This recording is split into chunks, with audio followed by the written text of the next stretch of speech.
Assalamualaikum warahmatullahi wabarakatuh. Selamat malam teman-teman semua.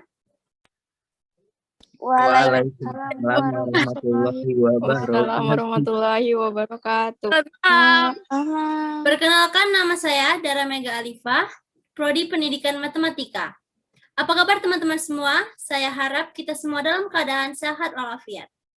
Pada kesempatan kali ini, saya akan menjelaskan materi pengantar psikologi, yaitu manajemen waktu atau time management. Apa sih manajemen waktu itu? Bagaimana bentuknya? Bagaimana cara kerjanya? Tenang, saya akan menjelaskan semuanya pada presentasi ini.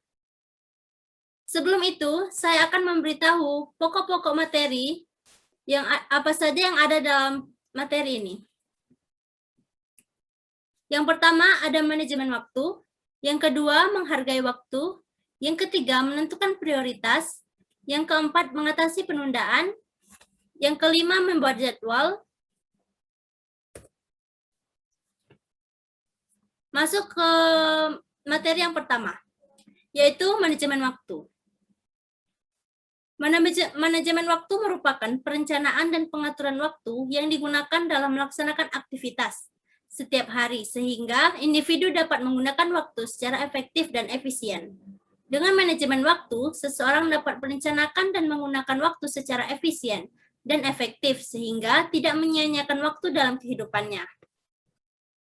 Nah, berikut ciri-ciri manajemen waktu yang baik. Yang pertama, sesuai tenggat waktu dan meninjau kembali kualitas kerja. Yang kedua, stres rendah dan lebih dapat menguasai perasaan. Yang ketiga, mengisi waktu yang berkualitas pada tugas-tugas penting. Yang keempat, mencapai keseimbangan kerja dan hidup. Yang kelima, berjuang ke arah tujuan yang bermakna. Selanjutnya, menghargai waktu. Setiap orang memiliki waktu yang sama dalam menikmati dunia ini. Namun, bagi setiap orang, waktu yang sama tersebut dapat dimanfaatkan oleh kita semua untuk melakukan apapun. Waktu bisa membuat kita menyesal jika kita tidak dapat memanfaatkannya dengan baik dan efisien. Penyesalan akan waktu tentunya berdampak kepada kualitas masa depan. Berikut alasan mengapa waktu sangat berharga. Yang pertama, waktu tidak dapat dibeli. Waktu menjadi sumber daya yang sangat berharga. Kita hanya menggunakannya dengan baik, agar waktu yang berharga tidak terbuang sia-sia. Yang kedua, waktu tidak dapat disimpan. Tidak ada seorang pun yang bisa menyimpan waktu. Waktu itu terbuka bagi semua orang, diberikan waktu yang sama dan terus-menerus habis. Yang ketiga, waktu tidak bisa di-stop. Semua orang diberikan waktu yang terus berjalan, tidak ada yang bisa menghentikannya. Materi yang ketiga yaitu menentukan prioritas. Prioritas merupakan pemilihan sebuah atau sesuatu hal dengan mendahulukan suatu hal dibanding hal yang lain. Prioritas biasanya dilakukan atas dasar kepentingan mana yang harus dipenuhi terlebih dahulu. Prioritas sangat penting dilakukan, karena kerja keras kita dalam bekerja akan mendapatkan hasil yang dicapai sesuai tujuan.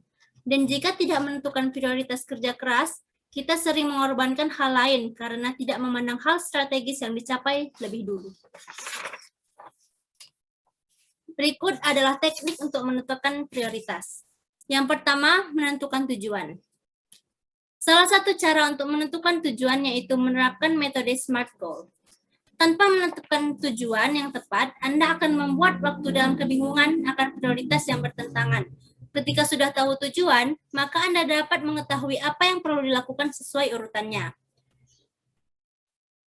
Apa itu SMART Goal? SMART memiliki kepanjangan specific, measurable, achievable, realistic, and timely. Yang pertama ada spesifik. Berarti tujuan kita bersifat spesifik, yaitu tertentu, tidak sama pada semua kesempatan. Yang kedua, measurable. Berarti tujuan kita terukur atau dapat diukur. Yang ketiga, achievable, yaitu dapat diraih atau digapai, bukan sesuatu yang tidak mungkin, melainkan kita capai. Yang keempat, realistic, yaitu masuk akal. Dan yang terakhir yaitu timely, tujuan kita memiliki jangka waktu. Teknik kedua yaitu menyusun skala prioritas. Penggolongan aktivitas kepada golongan tertentu, misalnya penting, amat perlu, amat utama, sangat berharga, sangat berguna, genting, berbahaya, kritis, dan lain-lain. Salah satu cara menentukan skala prioritas yaitu membuat tabel seperti pada slide ini. Kita bagi menjadi 2 baris dan 2 kolom. Baris terdiri dari hal yang penting dan tidak penting, sedangkan kolom terdiri dari hal yang mendesak dan tidak mendesak. Yang pertama yaitu hal yang penting dan juga mendesak. Yang harus kita lakukan adalah melakukan hal ini sekarang. Contohnya membuat laporan, tugas yang memiliki tenggat waktu, dan lain-lain. Yang kedua, hal yang penting tetapi tidak mendesak. Yang harus kita lakukan adalah merencanakan kapan hal ini akan kita kerjakan. Contohnya, seperti membuat strategi, menjalin hubungan dengan keluarga dan teman, dan lain-lain. Yang ketiga, yaitu hal yang tidak penting tetapi mendesak. Yang bisa kita lakukan yaitu kita bisa meminta bantuan orang lain untuk mengerjakannya, seperti membalas komentar, berbagi artikel, dan lain-lain. Dan yang terakhir yaitu hal yang tidak penting dan juga tidak mendesak. Yang harus kita lakukan yaitu tidak mengerjakannya. Contohnya seperti menonton TV, membuka sosial media, playing games, dan lain-lain.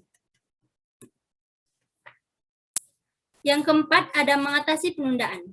Menunda sering diartikan sebagai mengulur-ngulur waktu. Seharusnya dilakukan sekarang, kemudian ditunda tanpa alasan. Ada beberapa penyebab kebiasaan menunda. Yang pertama ada kemalasan. Kemalasan sering sekali terjadi karena faktor kebiasaan dan kemalasan akan berdampak kepada penyelesaian tugas sendiri. Yang kedua yaitu tidak berpengalaman dalam menangani suatu tugas. Yang ketiga takut gagal. Yang keempat, tugas tidak menyenangkan. Tugas yang tidak kita minati seringkali menjadi penghambat. Dan yang terakhir yaitu menunggu lebih banyak informasi. Kita seharusnya tidak harus menunggu informasi, tetapi kita harus mencarinya. Selanjutnya, dampak kebiasaan menunda.